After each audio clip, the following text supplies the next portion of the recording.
Hey, Leap of Faith Dancers, Pastor Chris here, and it's time for another devotional. This year we are studying some different aspects of God's character, the attributes of God, and we're calling the series God Is. And we're filling in a different attribute each month. This month of September, we are covering the statement that God is love. Our memory verse for the month is one that many of us are familiar with. It's John chapter 3, verse 16.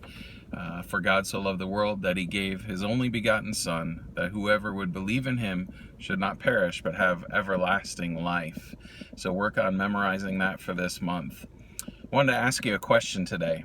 What's the nicest thing that you would do for a friend or a loved one?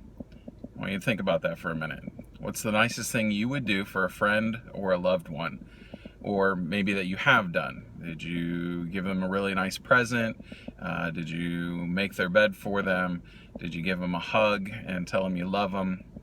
Or what would be the nicest thing that you would do? Let me ask you this. Would you consider dying for somebody that you love? If somebody were to toss a live grenade into the middle of the room, would you dive on the grenade to save your loved ones' lives? That's a stretch, and I know a lot of people would have to think very hard about that.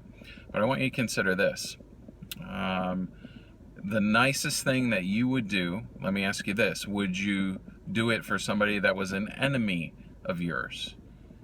Chances are most of you are going to say no. Well, here's why God is love. Because he did just that. In the book of Romans, Paul says, while we were yet sinners, Christ died for the ungodly.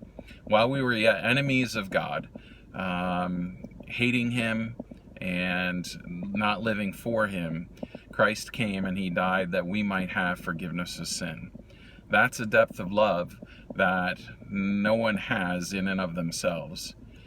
That's why God is love. How majestic is his love that he would be willing to die for his enemies so that his enemies could become his children, the children of God. That's amazing love. God bless you guys. Dwell on that as you go through this week. Work hard, and we'll see you next week. God bless. Bye.